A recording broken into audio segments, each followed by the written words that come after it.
نحمدہ و نصلی علی رسولہ الکریم اما بعد فاعوذ باللہ من الشیطان الرجیم بسم اللہ الرحمن الرحیم اللہم صلی علی محمد وعلی آل محمد کما صلیت علی ابراہیم وعلی آل ابراہیم انکا حمید مجید اللہم بارک علی محمد وعلی آل محمد کما بارکت علی ابراہیم وعلی آل ابراہیم انکا حمید مجید۔ حدیث رسول صلی اللہ علیہ وسلم چینل پہ آپ کو خوش آمدید۔ ابو داؤد شریف کی حدیث ہے 4815 نمبر حدیث ہے، اور راوی ہیں حضرت ابو سعید خدری رضی اللہ تعالیٰ عنہ۔ روایت کرتے ہیں کہ نبی پاک صلی اللہ علیہ وسلم نے فرمایا کہ رستوں پر نہ بیٹھا کرو، رستوں پہ بیٹھنے سے بچا کرو۔ تو صحابہ نے عرض کیا یا رسول اللہ صلی اللہ علیہ وسلم، ہماری تو مجالس رستے میں ہوتی ہیں، کئی گفتگو ایسی ہوتی ہے جو گھروں میں نہیں ہو سکتی، یا کئی کام ایسے ہوتے ہیں کہ ہم نے رستوں پہ بیٹھ کے کرنے ہوتے ہیں۔ تو پھر آپ نے فرمایا کہ رستے کا حق ادا کرو۔ تو صحابہ نے پوچھا یا رسول اللہ صلی اللہ علیہ وسلم، رستے پہ بیٹھنے کا کیا حق ہے؟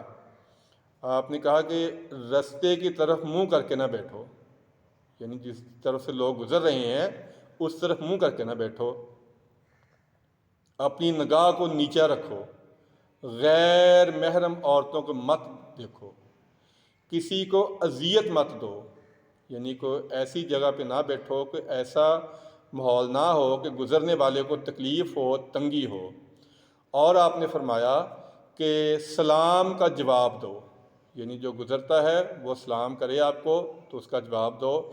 ویسے بھی ایک اور روایت بھی اسی ضمن میں یاد آ گئی کہ سلام کرنے کے بارے میں حکم یہ ہے کہ گزرنے والا جو بیٹھے لوگ ہیں ان کو سلام کرے، اور جو تھوڑی تعداد والے ہیں وہ زیادہ تعداد والوں کو سلام کریں۔ اور اس کے علاوہ آپ نے بتایا کہ اگر کوئی رستہ بھٹک گیا ہے تو اس کو رستہ دکھاؤ۔ اب اس رستہ دکھانے میں بہت ساری چیزیں آ جاتی ہیں، صرف یہی والا رستہ دکھانا نہیں ہے بلکہ ہدایت والا رستہ بھی دکھانا ہے۔ رستے کے ضمن میں ایک اور حدیث ذہن میں آ گئی، ویسے ذہن میں یہ آ گئی تو یہ بھی ایک بہت بڑا مسئلہ ہے کہ آپ صلی اللہ علیہ وسلم نے فرمایا کہ اگر کسی رستے کے بارے میں جھگڑا ہو جائے، مثلا اتفاق نہ ہو کہ کتنا رستہ چھوڑا جائے، تو سنت یہ ہے کہ اس کو 7 ہاتھ تک چھوڑا جائے، 7 ہاتھ تک رستے کو چھوڑا جائے، یہ سنت رسول ہے۔ تو ہم بات وہ کر رہے تھے رستے پہ بیٹھنے کا حق جو ہے کہ کسی کو اذیت نہیں دینی، تکلیف نہیں دینی، غیر محرم عورتوں کو نہیں دیکھنا، گالی گلوچ نہیں کرنی، کسی کے لیے تکلیف کا باعث نہیں بننا، اور اگر کوئی رستہ بھول گیا ہے، بھٹک گیا ہے تو اس کو رستہ دکھانا۔ اور جب آپ کسی کو رستہ دکھائیں یا کسی کے ساتھ نیکی کریں تو اس کا یہ فرض ہے کہ آپ کا شکر ادا کریں۔ ابو داؤد کی حدیث ہے 4811۔ اس حدیث میں نبی پاک صلی اللہ علیہ وسلم نے ارشاد فرمایا کہ جو شخص بندے کا شکر ادا نہیں کرتا وہ اللہ کا بھی شکر ادا نہیں کرتا۔ یعنی اگر آپ کے ساتھ کسی نے نیکی کی ہے، آپ کی کوئی ضرورت پوری کی ہے، آپ کی ضرورت کے وقت کام آیا ہے، تو آپ کا فرض ہے کہ آپ اس کا شکر ادا کریں، اس کا شکریہ لازمی ادا کریں۔ کہ نبی پاک صلی اللہ علیہ وسلم کا حکم ہے۔ اگر آپ کو کسی نے قرضہ دیا ہے تو آپ اس کا قرض وقت پہ ادا کریں اور ساتھ اس کا شکریہ ادا کریں۔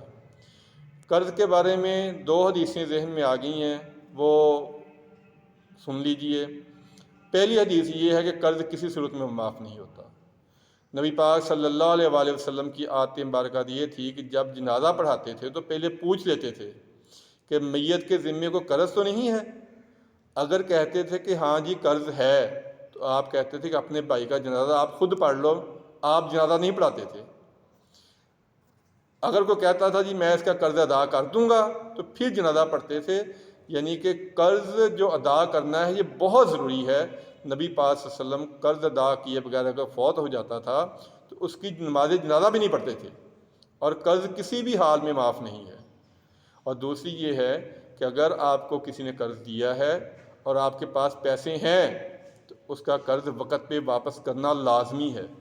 آپ نے فرمایا قرض دار کا قرض وقت پہ واپس نہ کرنا ظلم ہے، یہ بہت بڑا ظلم ہے۔ جو بات چلی تھی رستے پہ بیٹھنے کی، اسی کے ضمن میں یہ حدیثیں آ گئی ہیں۔ تو رستے میں اگر بیٹھنا پڑے، ہمیں کسی ایسی جگہ بیٹھنا پڑے جہاں گفتگو کرنی ہے، تو یہ نبی پاک صلی اللہ علیہ وآلہ وسلم نے جو طریقہ بتایا ہے اس پہ عمل کر کے بیٹھیں گے تو پھر ہمیں سنت کا بھی ثواب ملے گا، اور ہم کسی کے لیے دل آزاری کا بھی سبب نہیں بنیں گے۔ راہ رستے سے خواتین بھی گزرتی ہیں، مرد بھی گزرتے ہیں، تو بہتر یہ ہے کہ جہاں سے وہ گزر رہے ہوں ہم اپنی پیٹھ ادھر کر کے بیٹھیں اور چہرہ دوسری طرف کر کے بیٹھیں، اور سلام جو کرے اس کا ضرور جواب دیں۔ سلام کے بارے میں سنت کیا ہے؟ اگر آپ کو السلام علیکم کہے، آپ کہیں وعلیکم السلام ورحمۃ اللہ۔ اگر السلام علیکم ورحمۃ اللہ کہے تو آپ کہیں وعلیکم السلام ورحمۃ اللہ وبرکاتہ، یعنی 10 نیکیاں، 20 نیکیاں اور 30 نیکیاں آپ کو مل جائیں گی۔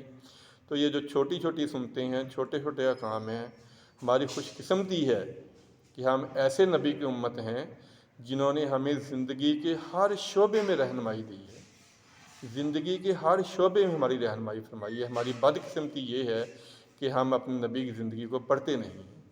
خدا را اپنے نبی کی زندگی کو پڑھیں، سیاستہ کی کتابوں کا مطالعہ کیجئے، ضرور کیجئے، آپ کو پتہ چل جائے گا اسلام کیا ہے، اسلام کیا ہے، ہمارے نبی نے ہمارے لیے کیا احکام نازل کیے ہیں، کیا چیزیں ہمیں بتائی ہیں۔